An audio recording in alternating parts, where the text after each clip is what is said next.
Hello and welcome to ComX Recent Reads. This is a show about comics, of course, not ComX, comics, and what we've read recently.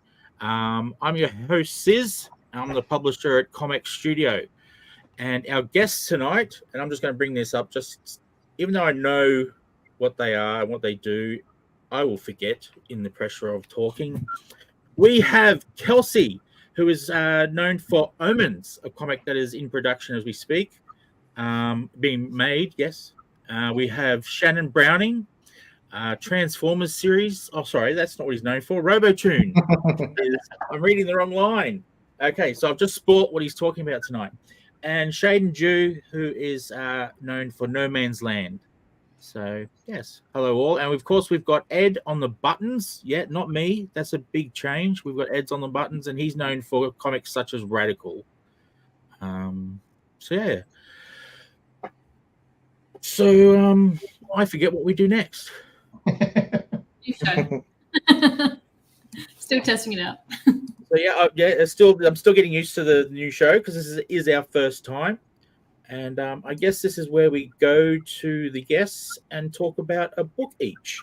So I will just go in the order that the boxes seem to be in. So Kelsey, tell us about your book. Okay. Oh God, I'm so nervous. I was hoping I was the last person to go so that I could just copy how everyone else did it. So this is going to be the person on who not to copy when talking about their book. Luckily for me, I just finished a comic that's still technically ongoing, but the print versions are they've only got 2 of them out at the moment. So I've been reading, which one is it? The Remarried Empress. Ooh. So for those of you who don't know, The Remarried Empress is a webcomic that is on Webtoon and got its own print in I think a year ago or something, but it only came to Australian my bookstore a couple months ago. So obviously I got the real copy because I love the smell of it, and it's so nice to be able to sit down and read it. It's basically just a really fun romance manhwa about an empress who finds out she's getting divorced because of her emperor's mistress, and no one knows that she knows, so she basically just plans around it while she's waiting for him to kind of announce that he's divorcing her to the public, and chaos ensues basically because she arranges, and this is not a spoiler, actually this is the first scene. What basically happens is that in the first scene you find out that he divorces her and he's relieved, as he is, and then she remarries the emperor of the neighboring country basically in the same breath that she accepts the divorce, and freaks everybody out. And the whole series is just building up to the events that lead to that moment in the first scene, and it's a lot of fun, a lot of political drama. There's magic, people turn into birds just randomly, which I love in a comic. Obviously it's totally my thing, and it's just one of those books that you think is going to be a bit silly. Comics is a bit, obviously all comics are a bit silly in some ways, that's why we love them, but it's just really interesting seeing all the little intricacies and setups for later down the track that have payoffs, and it happens so quickly and there's so many of them, and I'm like, oh my God, I need to know what happens next. So that's what I just finished reading. I'm waiting for the next season to come out now. They just stopped and I'm dying inside. Oh gosh, how in depth do you want me to talk about this, Sis? Because if you let me, I'll just not shut up. I have a question. Who's it by?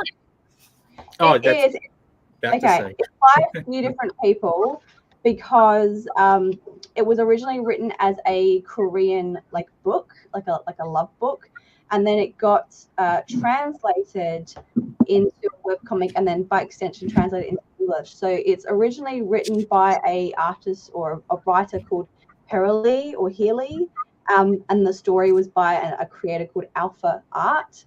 And then the actual comic book is illustrated by an artist called Sunpool. They never have any of their real names. I'm sorry, it's all handles.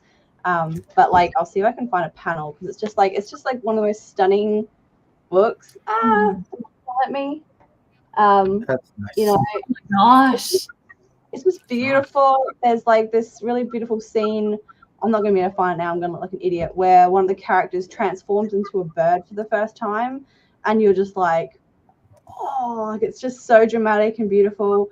I'm not going to be able to find it now. I feel so stupid. But yeah, if you're looking to like read it technically for free to a point, you can still read it on Webtoon. But I highly recommend buying the books because they're just yummy. I have another question, if I may. Oh. Sorry. Do you have a question, Ed? I was just going to say, did you read it originally on Webtoons? Or did you find out the book first? I found it on Webtoons and I loved the first season of it. And then I saw that it was coming to my bookstore. So I held off reading the rest of the season until it came in. And then I read the first one this is the first season. I read that all on Webtoon. And then I've read this one all myself. I know there's more on the Webtoon now than the books have, but I'm kind of determined to just read the books because of the experience is so much different. So, yeah. That's really cool. Yeah, that was my I question. want to read it. It sounds wicked. Sorry, Shaden. That was my question anyway. So yeah, sounds really interesting. It's kind of one of my guilty pleasures, like these sorts of like romance manhwa type comics, because like some of them are like the same story over and over again, which is usually a reincarnation story. I don't know why. They're just really, really popular in this genre. But this one was one of the few ones where there wasn't like someone had died and had wished they hadn't died and had been reincarnated and brought back as an empress. It was like she was just an empress. She worked really hard. Like she was groomed as a child to be the empress from very young. So she's super smart and analytical. And she doesn't really she really struggles with like intimate romantic moments. Like she feels a little bit silly. And that kind of like leans into the reason why the empress sort of brings on this mistress out of nowhere because they grew up together. So it's like a bit of a betrayal for their friendship as well as like their marriage. Even though it's kind of like common practice or accepted for emperors to do that, for them, she's like, whoa. But you kind of find out that it's because she struggles a lot with like feeling close and that sort of thing. And then she meets the prince who she ends up obviously remarrying, and they like end up having like this really kind of unconventional friendship, and they kind of bond over being sort of struggling with this sort of stuff. But it's just really fun kind of seeing like the real life really shines through on what is like otherwise a very fantasy driven like story and setting, and that's kind of I think why I love it so much. Awesome. Cool. Yeah. Well, I have a question. Mm-hmm. Have you read anything else by the people who put this together? Not this particular writer. I've read comics in the past by the same artist. Okay. So I really like. I think they kind of work collaboratively to take. I'm so long-winded, guys. I read the Korean novel, and this artist tends to work with similar writers by the looks of it. So I think there's a kind of a theme of like you find them doing these sorts of comics. But as far as getting this invested and reading this much, I've only read The Remarried Empress by this particular like group of people who've kind of come together. Oh, cool. Awesome. Interesting. Hello. Hello, Will. That's Will, who we met at the Comic-Con, I believe. Yeah, Supernova in Melbourne. Yep. Nice. Hey, Dave. It's Dave. Dave, who I didn't meet at the Supernova. Dave's probably done like 3 more drawings in just the time Kelsey was talking. I am long-winded, but yes, that's impressive. Not at all. Not at all. I'm just saying, Dave's really, really fast. Dave's fast. Dave's a machine. Cool. Yeah. I'm sorry. I'm just going to like Dave. I'm going to sing your praises at the moment. How fast he is, and how quick and how talented he is as well. Like his drawings are amazing, and he does them in like that. So Yeah. I love that. Like the ones that you can basically watch them do drawings live when they're there. That's how fast they are. I love them. Love that guy. Yeah. Yeah, I love that guy. yeah. Ed. Top work. Oh, back to me. Okay. I was about to ask you what happens next. Okay, this is where I ask the next person I take it. Okay, we'll go with Shaden. I'm going to mix it up a bit here. Oh. And I'm going to ask you, what is your book? And what I was meant to ask Kelsey, who is the team that put it together? So my book that I brought on today is Orange by Ichigo Takano. Obviously, it is a manga. It's a Japanese artist and writer. This is probably my all-time favorite manga now. It's like a romance sci-fi kind of genre, and it really sparked my interest because not only did it have like the high school romance slice of life kind of thing, it had this really, really interesting science fiction plot. Essentially, it follows the story of a girl who's 16. Her name's Naho, and she receives a letter in the post from herself 10 years in the future. And basically, it has like a whole list of things that are going to happen. And it's basically a warning to help save someone. It does have some really triggering kind of undertones to it. So there are touches on self-harm and things like that. But otherwise, it is a really, really heartfelt book, something that really really stuck with me. And essentially what happens is she reads this letter and she kind of like throws caution to the wind. She's like, oh, it must be a prank or something like that. And obviously the letter warns her that there's going to be an exchange student arriving in her class that day. And she kind of just like pushes it to the back of her head and she goes into class, and lo and behold, there's the exchange student who she has been warned to keep an eye on or protect. And then throughout the story, it's two complete novels. So this is the first one, the first half. And her and 5 others kind of start to like form this friendship.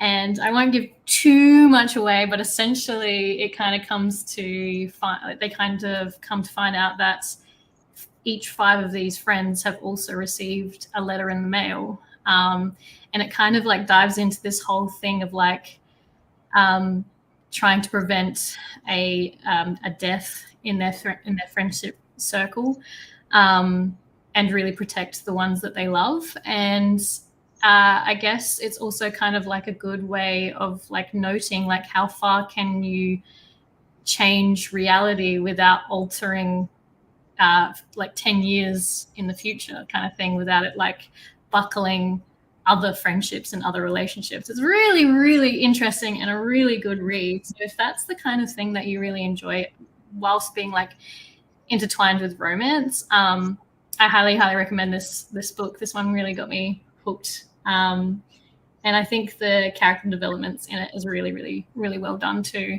Obviously, it is like a high school slice of life, kind of silly in places. But like things like they try and really make sure that each of the steps are fulfilled in these letters, and each person has like their own role to play to try and protect this particular person. And it comes so close. I don't want to give anything away, but it comes so close to like it all being for like nothing kind of thing. But it's really heartfelt in the end. So yeah, highly recommend. But yeah, that's essentially my recommendation for the week. Did anybody have any questions at all? Yeah, Ed? Can we have a look at some pictures? Yeah, absolutely. So I'm a major fiend for manga. Let me see if I can get a really cool. Oh, actually, so the reason why I picked out the complete volume is that it has these wonderful like watercolor. Oh no, that's upside down. Oh no, that's upside down. No, that's upside down. Really, really wonderful like watercolor pictures. In this particular volume that you can get. And obviously it's the same in the other one too. So you get these really, really cool pictures. This one is really good. This one's probably a really good picture to show. So that's characters 10 years in the future. And then that's themselves in high school. So it kind of draws on those parallels and how much can actually change when, altering people's lives, so to speak. But obviously I really enjoy manga and the way it looks. I really like the fine lines and how they can use black and white so well with the contrasting. Let me see if I can pull up another really cool one. Yeah, another parallel between on this page here between the 10 years that go by and how they're kind of like connected with their future selves so much, like, so to speak, I guess. But yeah, it's a really enchanting, really heartfelt story that I think has some really good issues involved around it. So yeah, that's why I picked that one out. Yeah. Nice. Well, I have a question. Oh, sorry. You go first, Shannon. You first, Liz. Okay. All I was going to say is, how did you come across this book? Okay, so I was in Dimmicks with a friend of mine who was looking at poetry. She's like super into poetry. Not really my thing, but that's okay. And I was kind of like following her around, and I was like, oh, like I always like look at like the manga section, and like this was the only one of its copy on the shelf. And I like had a look at it because I was just like, oh, it's like, you know, I really like the watercolors, and it kind of looked like a slice of life, romance. I was like, oh, it looks really like cheerful and really nice. And I like picked up the cover, and I was like looking through like all those other pictures inside. And then I flipped it over, read the blurb, and it like mentioned like things of like science fiction. And something that I really particularly like with romance is that the romance is not just standalone. Like if it's got something else to support, and it's kind of like got this other element of like, you know, high stakes involved, then I'm really invested. So that's one reason why I picked it up. And I actually picked up the second volume in the same swoop because I was like, I'm invested. So but that's how I came across it, because otherwise I don't think I would have found out about it. And if people are about to ask in the comments, yes, it is now an anime. And they follow it really, really quite closely. So, and it was, yeah, really, really helpful. Heartfelt, I should say. So, yeah. Nice. What about you? It's obviously put the thought in your head. So if you could send a letter to yourself 10 years ago, what would you say to yourself? 10 years ago, I would be graduating from high school. That is a great question. I would say don't be surprised when you go back to uni. 4 years, you're gonna get to your end of your 4 years in like the next 4 years. You know, I went straight to uni after high school. Yeah, don't be surprised when you go back to uni, because you're gonna go back to uni. That's probably what I'd say. Yeah, and enjoy your early 20s. Don't be so stressed out. Oh, very good advice. Yes. What would be? I know. I'm curious now. What would you guys send to yourselves 10 years? Oh, I would, if I could do it, I'd send a letter to myself 30 years ago and say, don't try and make art a career. Oh no! Keep it as a hobby, keep it as a passion, keep it as the thing that keeps you sane away from the rest of the world.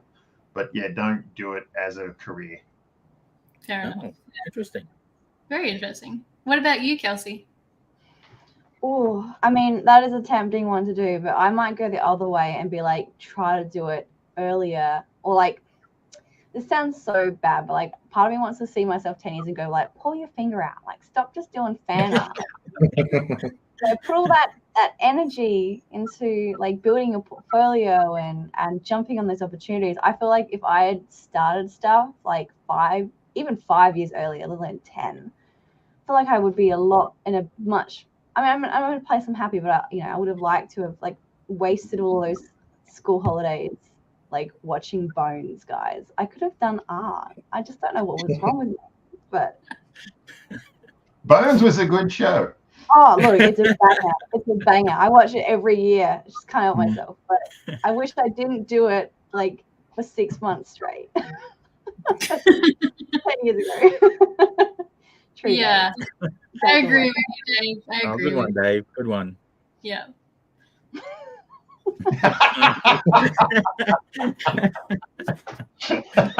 Don't trick me, Nick.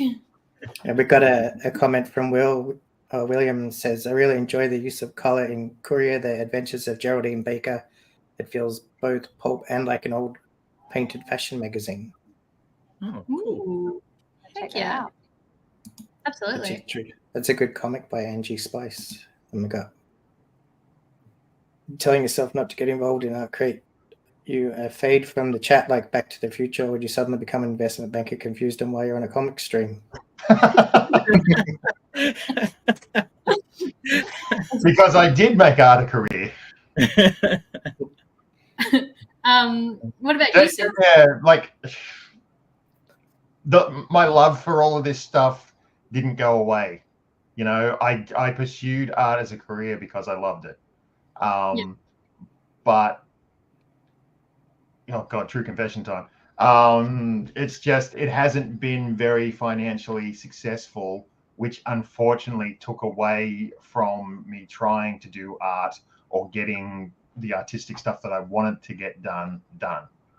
So I part of me wishes that I'd done something else that would give me a regular income and allow me to make money, so I could then go forward and do all the creative pursuits that I wanted to do, without stressing about them having to make you money, and just have them as a thing rather than as a financial obligation.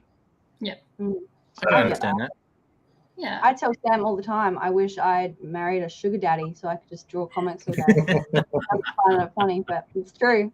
I wish I'd found There's your note. There's your letter. Well, what's marry your rich. Marry rich. That's Shannon's takeaways. I should have married rich.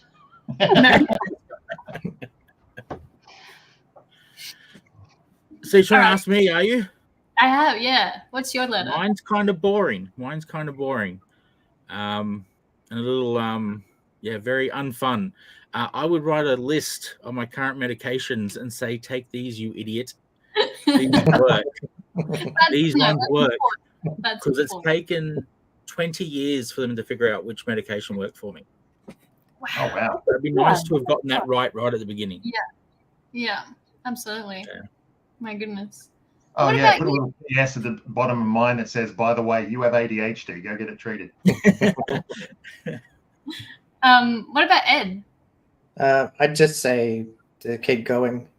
Yeah, nice. Short and sweet. Yeah, nice.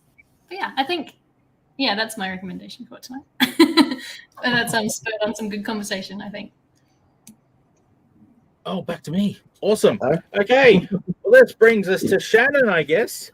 So, Shannon, what are you going to be talking about? And yours is a bit more complicated. I can't really say who's the creative team unless that was the same people all the way through. Yeah. Okay. Well, I've gone back to one of my nostalgic loves. It's the current Transformers series that's being done by Skybound through Image Comics. It's only about 6 or 7 issues in so far. It's part of Robert Kirkman from Walking Dead and Invincible. He got his hands on a lot of the Hasbro properties, and he's doing this combined universe of Transformers and G.I. Joe, and I think he's going to bring some other stuff in later on. So at the moment, there's 4 books which are part of it.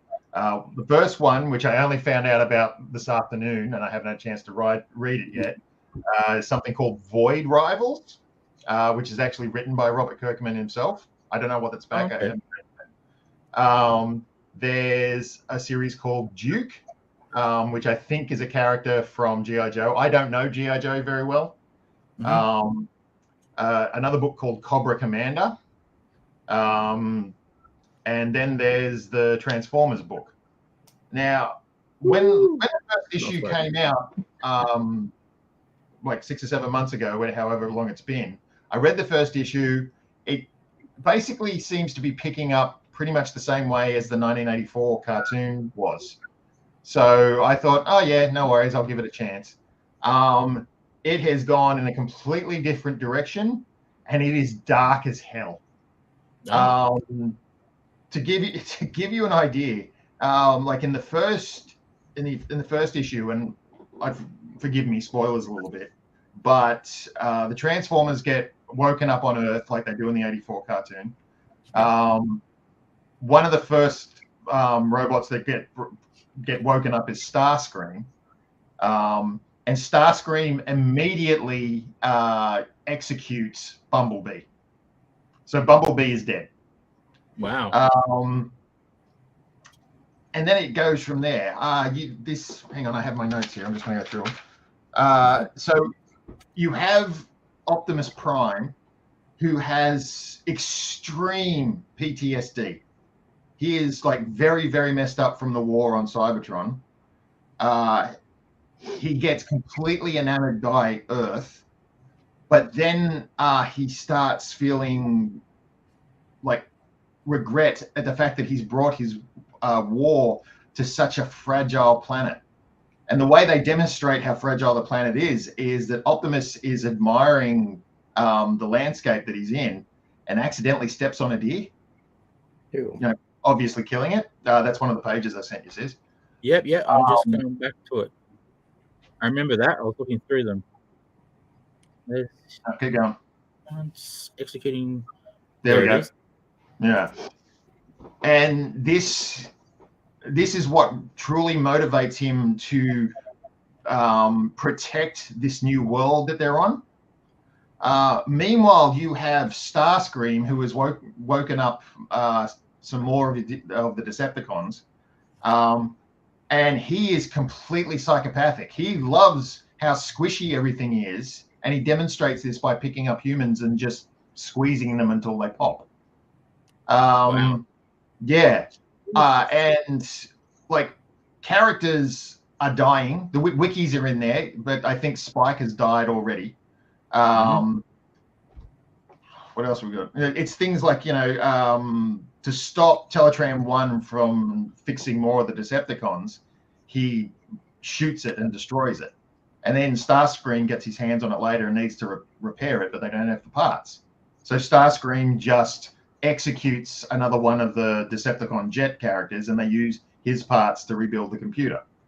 In the latest issue, there was a scene back on Cybertron that a lot of the main characters that were in the movie from '86, they're all on a mission, and they all get killed in this mission.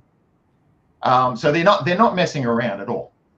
And it's getting really interesting, especially because you have things like Optimus. At one point after the main battle, he reaches out to Soundwave and says, "Look, the war is over. Cybertron is over. We are stuck here now. Let's just work together and stop this." And Soundwave tries to punch him. This is another one of those pages I sent you, mate. Oh, okay. And Optimus stops the punch. That's the one. And says, "I may want peace, but I'm not an idiot." And I'm really interested to see where this is going, because this is taking in a direction I've never seen before. This is the Saving Private Ryan of Transformer stories, where no one was safe. It's violent as hell, and it affects everything. Very cool. I can't even think of a question now because I'm a huge Transformers fan. So this is like blowing my mind at the moment. Yeah, and you can get away not reading the other stories, but I've been reading them just to check them out as well. And they're quite compelling as well. Like I think both Cobra Commander and Duke, the two G.I. Joe stories, they're both written by the same gentleman, a guy named Joshua Williamson. Art by different teams though. The main story of Duke is that he was part of one of the battles and he saw Starscream transform from a jet into a robot. And that's completely screwed up his worldview. He thinks one of his enemies has built this thing, and he's trying to track it down. but he's also, this is the report he gave to his superiors, and they thought he was nuts and they kicked him out of the military. So he's out on his own trying to track this down. Same as Cobra Commander. Cobra Commander is, let's see, like the Cobra organization doesn't exist yet. He's part of a secret city called Cobra La, and he's a scientist there. And he's doing these experiments that has the populace pissed off, and the leaders are saying, "Oh, you know, we're going to kick you out." And he basically says, "Look, I'll prove it. I'll prove what my experiments can do for this city and for us, and that sort of thing."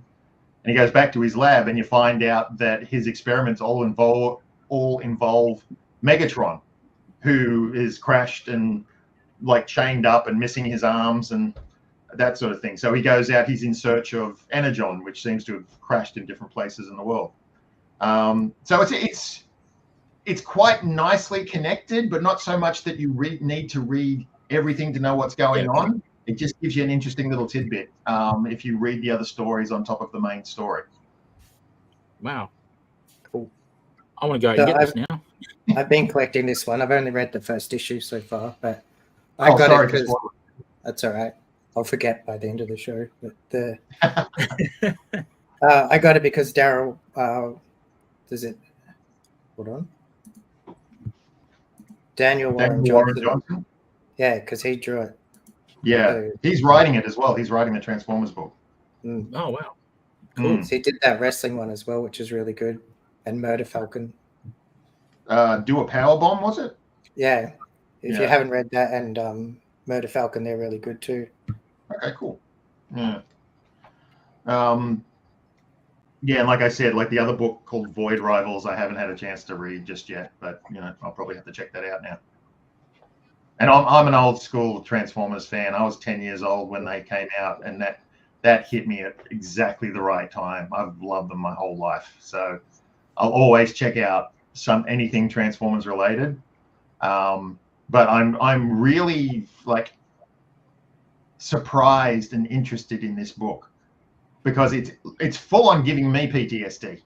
You know, I read the last two and was a little bit thrown off because these main characters, these like toys that I remember playing with when I was a kid, instead of them just doing the usual, oh, it's a flesh wound sort of thing, it's just like, no, they're dead. And they are so dead. Did you see the 86 movie when it came out? Not in the cinemas. I don't think so. I think I saw it on video around the same time. Because they killed off all the first series guys, so they could stop selling the toys. Yeah, and just traumatized an entire generation of kids. I had to backpedal so much of it in the cartoon. Yeah, I still remember being very stressed out. Being Ultra Amos and just like, no. You've answered all the questions I could think of. So, anyone else? No, but I do want to comment how like I really, really enjoy all those colors used in the examples that you showed. So that's definitely piqued my interest. I mean, considering I've only ever watched the Transformer movies, perhaps I might actually dip my toe in and have a look. So yeah, it's piqued my interest. Sorry? The Michael Bay ones? Yeah. When I was late primary school is when I think they came out, and I remember watching them with all my brothers. So it was the only thing that we could really have in common, to be honest. But I enjoyed them. I grew up watching Shia LaBeouf on like a lot of other kids shows. So then watching him progress into Transformers and start his career there, that was cool. But yeah, I think, you piqued my interest, especially with all the colors used in the book and whatnot. Everyone knows I love colors. So as soon as the art is good, like especially like the way Daniel Warren Johnson sort of draws emotion in fight scenes. Like this is some of the angriest fights I've seen in a comic in a while. It's not sort of stylized. It's not like perfectly sharp rendered. It's not mechanical or anything like that. But when these robots are fighting, they hate each other. And it comes out in the art and the color and the stylization so much. It's incredible. You know, I'm really enjoying that aspect along with the story as well. So yeah, I hope you enjoy it. Yeah, for sure. I'll give it a sus, that's for sure. Can I please tell my Michael Bay story? You were just talking about the movies. I love this story. I was working as a projectionist at a cinema when the first Transformers movie came out, and we had the premiere of Transformers at that cinema. And Michael Bay was there. Megan Fox was there. The blonde Aussie girl whose name I don't remember, she was there as well. But we were showing in three different cinemas, and I was working one of the side ones, and we had our main cinema, which later on got turned into an IMAX cinema, and my boss was in there, and that was where Michael was actually watching the film. And from where he was sitting, you could actually walk around and like speak to people in the projection booth. It was designed so you could actually look in and see what was going on as you're going to your seat. And so Michael come running out to my boss and said, "Turn it up." And my boss had gone, "What?" And he goes, "Yeah, just turn the volume up a little bit." And so my boss did, and he ran back in. He came back out again. He goes, "Turn it up a little bit more." And he did this 3 or 4 times. And finally he's come out and he goes, "Yeah, turn it up just a little bit more, a little bit more." My boss goes, "Michael, I literally cannot turn this up any louder or it'll be too loud." He goes, "No, we'll be fine. A little bit more, just turn it up a little bit more." My boss just turned it up a little bit more, and Michael's run back in just as something's blown up. And Michael very sheepishly walked back out and said to my boss, "Yeah, turn it down."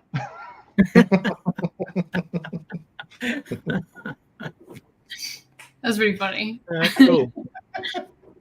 I love that story. I think it's hilarious. I think that sums up the man beautifully. I was going to say, I'd be getting into that comic for all the wrong reasons. The death and destruction sounds awesome. I don't know what that says about me, though. Yeah, death of Optimus Prime. I'm desensitized to everything now. You can't break my heart anymore. Yeah, can't break your heart anymore. So, Ed, do I get to go now? I was just going to say, in that 86 cartoon, they just shoot Ironhide and he just dies when he's supposed to have reflective armor. Oh, yeah. Good point. But that would have had to keep that reflective toy. armor. It wasn't story armor. Didn't have plot armor. That's the one. That's the word. So, do you want to go, Siz? Or Yeah, I'll go first if you want. Let's see what you got. So I got this one out of my pile of many comics I haven't read. Death Witch. It's by Morgan Quaid. That's why I have it. And I'll have to look inside. David Lujan, I think is how you pronounce the artist. Lujan? Well, whatever. But this is a cool little story. It's a continuing story because it does end with a what the hell happens next moment. I won't say what it is, of course. But it's weird. It starts with this girl, and she's in at a funeral, and she lies about why she's there. You can tell she's lying. I don't know how you tell, but I was like, yeah, that's a load of crap. And then she snaps the finger off the corpse and runs out. I'm like, what was that all about? So that straight away, I'm like, okay, what's going on? And she does something with the finger, and makes things. I don't know. It's hard to just. I'll show you the interior art. So it's black and white. But she's used. I think that's where she uses the finger and blows it in that guy's face, and all of a sudden she's invisible. So I think you can kind of tell down there that she's invisible because you can see things through her. And she investigates the body of a friend. I think she calls him her guide into this not real world. So she keeps referring to what we call the world as the not real world, and she needs to get back to the real world. And he's dead. And then this weird ass creature comes out of his stomach and attacks her. Her and the guy who can magically see him, and he doesn't know what's going on because he doesn't realize she's invisible to everyone else. And this creature's weird. And I don't know what Morgan was thinking, but they're attacked. There's a big fight. She uses magic powers. She's a witch, I guess. I need to ask Morgan why. Why is there a scene where the monster has his penis out? I don't understand. I'm just going to throw that out there, going, Morgan, why is that there? I don't understand why that was necessary. But yeah, so it was a cool story. It had a lot of moments where it pretty much caught me wanting to know what the hell's going on. So I would definitely be picking up the next issue because I want to find out what the hell is going on, because it's told in a way that's really interesting. So Morgan, well done. The artist's cool as well, but it was definitely the story that caught me. So yeah, it was definitely wanting to know what's going on because it was told in a good way, and it was drawn in a way that was really, like I said, you could tell this girl was lying just by the way it's drawn and everything. It's like, I'm not used to that. It's usually like a little box saying she's lying. It lets me know. So that was really cool. So yeah, it's a really cool story. Recommend it if you're into that sort of stuff. But I am definitely waiting for number 2 now. So yeah. I've got another one from William, rereading Dark Phoenix Saga and finally catching up on Terra Olympus 2 to 4. Yeah, they're in that massive pile. One day I'll get to them for the show. I picked this also for tonight because it was on the top. Nice.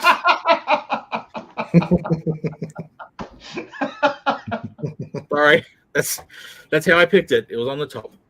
So the next in the pile will be next fortnight. So I might have to read a bit faster than that because I've got 450, and if I do it every fortnight, that's a couple of years. Well, more than a couple of years. So by then I would have probably bought another 400. So then I'm screwed. Sorry, Carrie in the background just said, I don't think so. So maybe I won't be buying another 400. But it's still faster than you were reading them, so. Yeah, well, that is true. Yes, it is faster. I think it's really just a comment, really. Just the fact that that you could tell that she's lying in those illustrations. It must be like really, really well written and really, really well illustrated for that to be so clear to the reader. Yeah, I seriously knew straight away.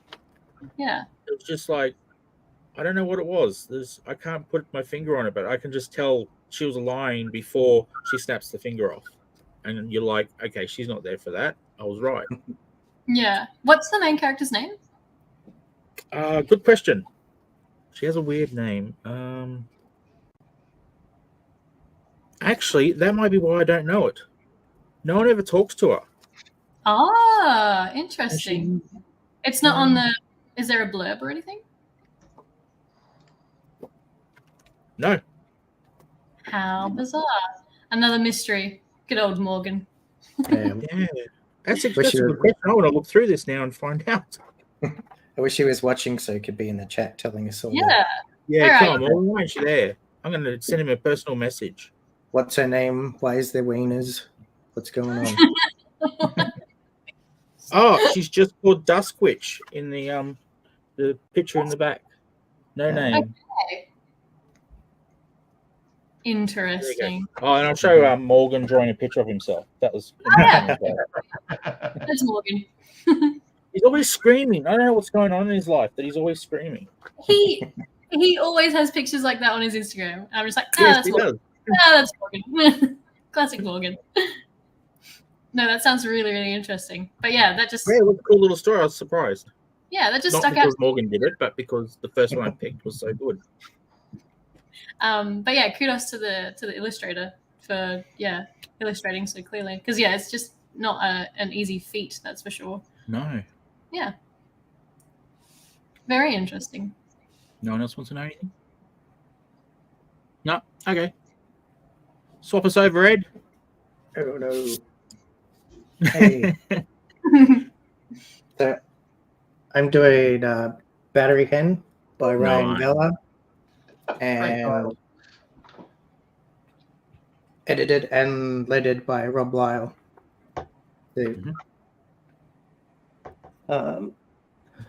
Battery Hen. It's some classic Ryan Vella stuff if you're familiar with his work, but it's also got a lot of mixed media.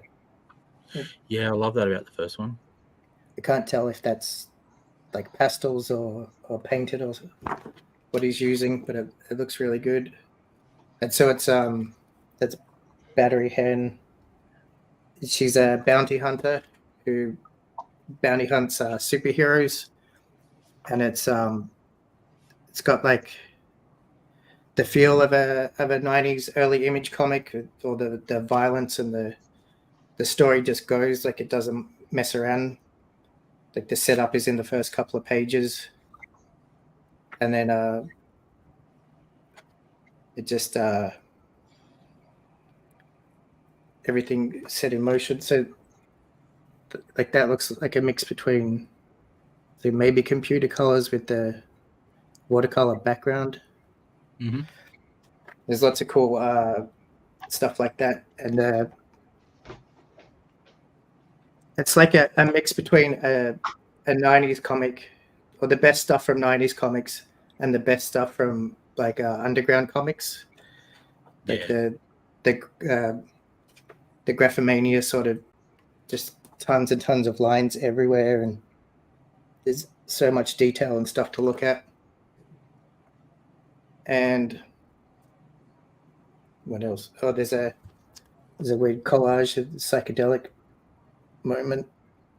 There's so much stuff that's super creative, and there's tons of ideas being thrown out. There's, I'd say, at least 10 supervillains that she fights during the comic. Like he's not afraid to burn characters. Like he's got so many, you could just keep throwing them at the protagonist. And it was fun too. It was really good. Yeah. Like all the stuff that I like in comics, like the underground elements, the 90s energy. Yeah, it's really good. I suppose that the best way to sum it up would be there's a lot of energy in it. It's even not so much in the art style, but in the way that he's throwing out ideas is almost like Jack Kirby with the just introducing stuff constantly, and it's really cool. And I'm looking forward to issue 2 as well. And there's like some like the underground elements, like the creepy and grotesque stuff that he draws. It's really good. Yeah. He's I've always heard about Battery Hen. I've heard it quite a bit, and so now, like talking about it, yeah, it's definitely piqued my interest now. Seeing the artwork and what's actually inside of it, yeah, it seems really, really cool. Very different as well to what I expected to. So yeah, very interesting. I really like the mixed media approach that he had to that one, because he doesn't do it in the second one, but that one. He just goes crazy and just, what about this, and I'll throw this in here, and like you said, a collage. I love that one where he uses a photocopier and moves the page to get an effect. That's the one. Old school. Oh, no way! Oh. That's so creative. It kind of reminds me. It looks like a cross between like Tank Girl and the Max, with that sort of experimental, like sort of non-traditional art style. Yeah, I can see that. It has a lot of that punk rock energy from Tank Girl as well. It's got a little bit of Robert Crumb in it as well. There is a bit of that in some of the lines that he does. He's pulling from like everywhere and just smashing it all into this awesome piece of art. Nice. Yeah, it's a good comic. I enjoyed that one. I guess I don't get to talk about that one next week. Put that bag back at the bottom of the pile. You have to do issue 2. Is that out yet? No. He's still doing it. He's He's drawing it as we speak. At least I think it's just one style. Like just him doing a comic this time without experimenting with stuff. But he might change his mind halfway through. Who knows? Who knows with Ryan? Who knows? He's a random fellow. He normally draws it like black and white. Wow. all That's that line work, and he also draws really fast too. Like I also kind of drew it reminded me of someone here in SA. It gives the same kind of vibe as Dana King's artwork as well. yeah, a little bit. Oh, He's yeah, got that energetic sort of rock and roll style. Yeah. That's awesome. I'll definitely have to pick it up now because I've got all of Dana's work. So if it's anything of the similar kind of vibe, then yeah, I'll have to give that one a sus too. Cool. All right. So Ed, We got Uncle's rocked evening, Uncle. Chris Hunt. How you going? Back to me. Okay, this is where we do the. So the Ed quick had a really cool name for it. Is it the quick shots or the quick recommendations? Quick recommendations. Should I start or should I go at the end, Ed? How's this going to work? You start us off. Okay, I'll start off so everyone knows what we're doing. Okay, so this is not a recent read. This one I read in my early 20s, and it blew my mind at the time. I am curious to read it again to see if it stands up to time, or whatever the expression is. Kingdom Come. Loved that comic. It was so different from anything I'd read back then. The story was simple, but not in a bad way. It was just very straightforward. It was like, here are the new good guys who are all violent. Here's the old good guys who aren't so violent, and they collide and cause a big mess, I guess, without spoiling it for anyone who hasn't read it, because it's very cool. I remember when I read it, there is a nuclear bomb. That's probably spoiling it to a degree, but I wasn't expecting that when I read it. So that was oh, whoa, wow. So I wasn't used to comics with so much death. So yeah, that's my favorite. One of my favorites, I should say, not my favorite. It's one of my favorites. I have many favorite comics. So who to now? So that's Dave Dyes saying Ryan's invited a group of artists to create a page each for the upcoming release. Oh, yeah, I've heard about that. I think that's for Battery Hen 3. So I've got a page in that too. Oh, nice. And it was pretty anti-image comics. Oh, that was Kingdom Come. Yeah. Kingdom Come, yeah. I think that's what it was having to go at. I didn't see what that the at story the time, was. but I see it now. Yeah. Because it's the old school heroes trying to stop the younger, violent, flashy heroes who they just kill and don't care about anything. Yeah. Superman sort of he comes back and he tries to basically instruct the new heroes with the ideals of the old.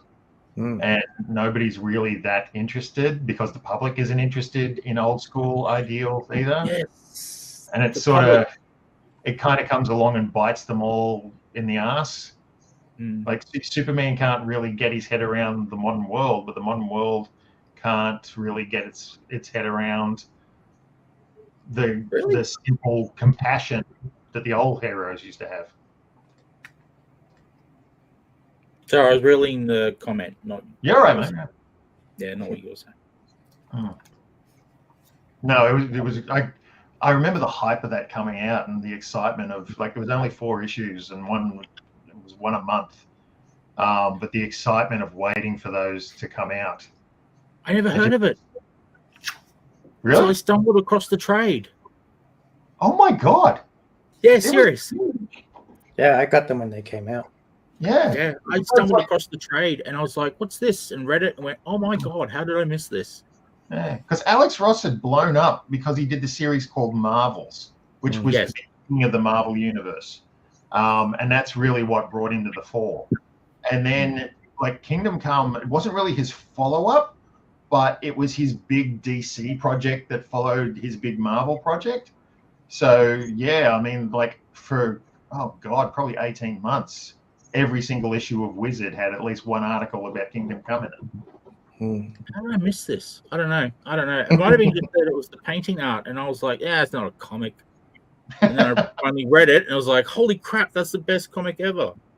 So yeah. I refused to read Dark Knight Returns for the longest time because I thought the art wasn't very good.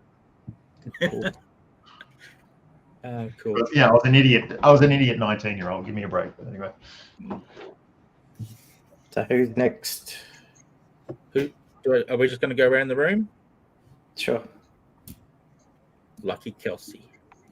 Oh, okay. I was waiting for that. Okay, quick recommendation. I'm rereading another comic on Manta called Under the Oak Tree. I recommend that because I'm rereading it, and I just read the book, which I read the comic for first, and now I read the book, and now I'm going back to the comic. It's another romance because this is a trope for me, apparently, at this point in my life. But it's just like, again, it's about the psychological elements of these characters. It's like the romance is like almost like secondary to the reason why I'm enjoying them so much. It's basically about this young woman who is married off by her father to like this kind of lowly knight for like a political reason, and then he disappears to war for like 3 years, and she has no idea what's going on. And then all of a sudden he comes back from like this massive campaign, and he's suddenly like this decorated hero because of his feats. And she's like, he's going to divorce me. My life is over. Like, this is the worst because he's too good for me now. It's very period piece. But the whole story is about her basically realizing that that's all coming from a place of her basically being like abused by her father and her family, and basically told that she's worthless, and her only worth is because she's a woman to be married off, basically. And so she meets this, her husband again for the first time, and it's very tense and weird, and she's thinking in her head the whole time all this stuff, and then you see his perspective in his head the whole time being like, oh my god, she's a goddess, this is the most amazing woman ever. And then he whisks her off to his like land, basically against her father's wishes, because he's like, you're my partner now, like we're going home. And the whole story is basically unfolding about how she realizes that she's not worthless, she's not useless, like she's got this person who's now her family, and that he's got all this trauma that he's grown up with, and then they've found each other, and she starts to realize that she can help her land now. She's not just a meek woman who's going to sit in a room and look pretty. She's like, I'm going to go out and I'm going to help people in monster raids. I'm going to learn how to heal people. She like throws up because she learns how to sew a wound, and then she realized that she can start learning magic if she wants to. Like, it's this whole like thing of like taking this, again, it's very, must be just a thing for me, taking this very fantasy eccentric to the story that has like all these expectations of like a woman and a man in those sorts of periods, and kind of subverts them a little bit. I really like that she's just coming into her own, and she's just got all these exciting things that she never thought were possible. But it's really like the focus is really on her inner turmoil as she's doing these. Like, she's having all these doubts, like the psychological abuse. It has a lot of weight in this comic, in this story, and I like that it's treated like that. It's not just kind of like she gets away from her abuser and she's like, I'm a hero and I'm gonna like punch everyone. We love that, but I like the work that has gone into this development of her as a character. Like, I think we're in like season 3 or 4 now, and she's only just starting to kind of feel confident standing up for herself in front of people, and that's really satisfying to read from when we first saw her, where she could barely, she has like an impediment where she stutters, so that's where a lot of her insecurities come from. And then her kind of working through like not only accepting that she stutters and that's just a reality that she has to live with, but even starting to overcome a little bit of it just by like having purpose in her life a little bit. And it's just a fun story. That sounds like it's just a fun, lighthearted story. It's not, but it's like, it's so cathartic and enjoyable. And I've read it, like, you can read it like 3 or 4 times and it still hits. So it's ongoing, but it's like I'm waiting for the next season again. I just don't know why I do this to myself. And yeah, it's a really nice story. I'm trying to find a physical copy of it, but I don't think it's out yet. But just amazing. That wasn't a quick recommendation, but good one nonetheless. Yeah, It was a good probably. one, yeah. It's good stuff. Sounds great. Alrighty. So Me again. Okay, so my quick recommendation, is Supreme, the story of the year. I don't know. Yeah. Now, as much as I hate to plug anything that Rob Liefeld had a hand in, he did one incredibly smart thing, and he hired Alan Moore to update a character that Rob Liefeld was already doing.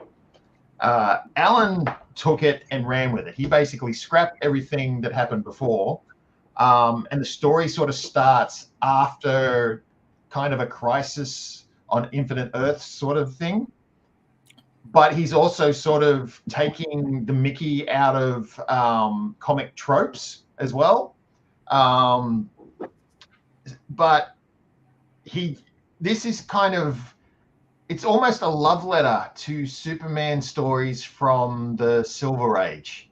And it's done in this wonderful way that since this is the latest revamp of Supreme, all of his memories aren't filled in yet. So every issue, he has a new memory come back to him. But the way he visits that memory is that it's done in an art style and a story style that's reminiscent of the 1950s and the 1960s. But what happens in that story always leads into the main story as well. It's fantastically done. The artwork in it, in both the current and in the classic stuff, is beautifully drawn. I think Eric Larson actually wound up like getting the rights to this and trying to continue it on at one point. I don't think he got very much done. And there's a couple of stories that were done that didn't actually make it into this trade. I don't even know if this is available anymore. This has been like literally floating around in my collection for probably about, I hate to say it, 15, 20 years. Since the goddamn 90s, put it that way. But it's one of those things, like I pick it up and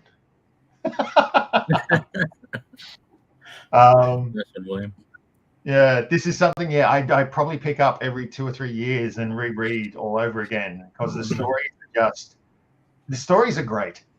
They really are. Like, you can tell Alan Moore is having a lot of fun with it and is really exploring like an era that he truly loved. So that's my quick recommendation, is Supreme Story of the Year. Nice. We got a comment from William that was for Kelsey. It's like Bernadetta from Fire Emblem 3 Houses was main character by the sounds of it. That goes completely over my head. Oh, wait, is that about Kelsey or is that about this? I think it came in just after Kelsey's one, but Okay, I didn't want to interrupt you. No. So it sounds like the plot of a video game.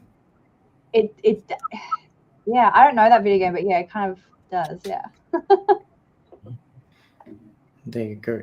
So, Shaden? My quick recommendation is actually my very first point of reference that I had when I created No Man's Land back in 2018, and it is Slam. It is illustrated by Veronica Fish.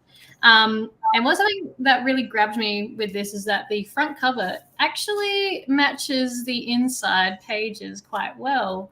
So there was a really good bit of continuity there, and it was actually my main point of reference of why I chose the colors for No Man's Land. It's obviously about roller skating, so that was another point of why I picked it up.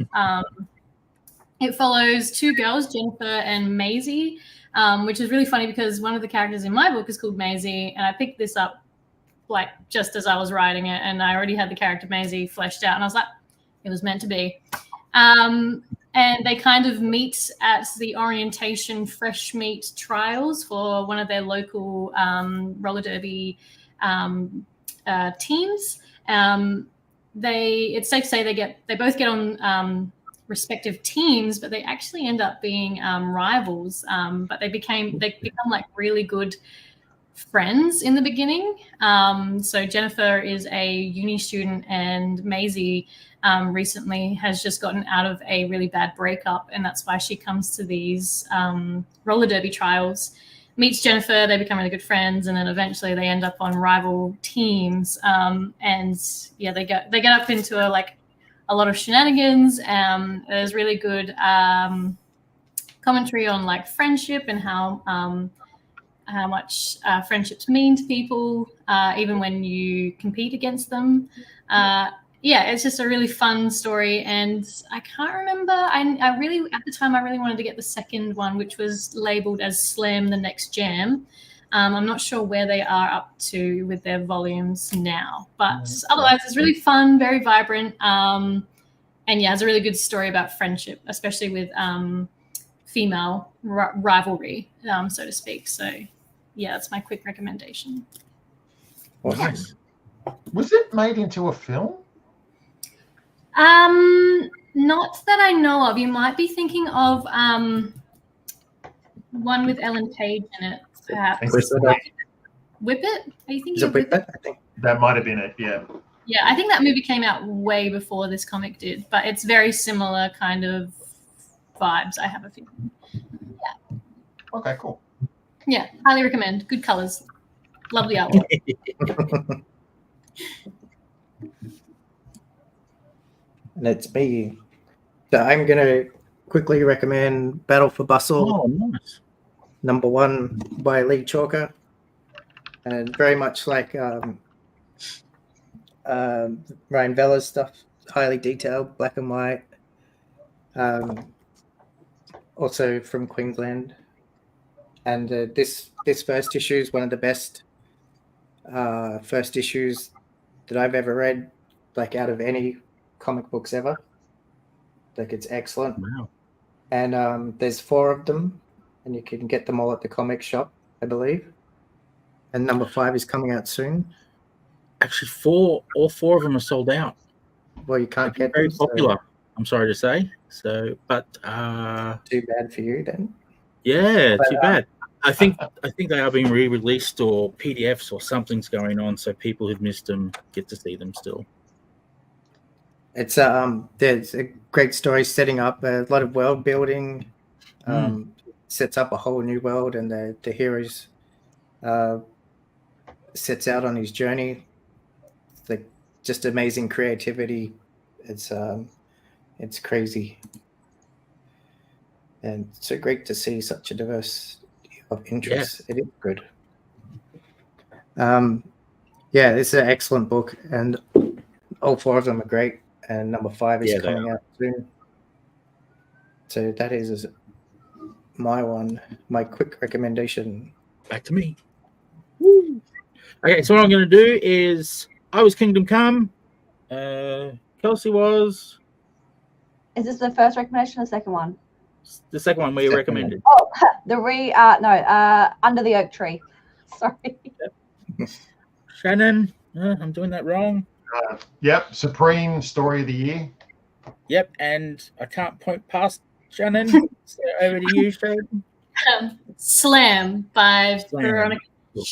Yes. And last of all, Ed, which is that way. Battle for Bustle Bustle #1. by Lee Chalker. Nice. That's our show, I think. I believe it is. I believe it is. So thank you very much to our 3 guests, Kelsey, Shannon, and Shaden. And thank you to our button pusher who also got involved in the story, Ed Kersley. And yeah, thank you to everyone who watched. Thanks for all the comments.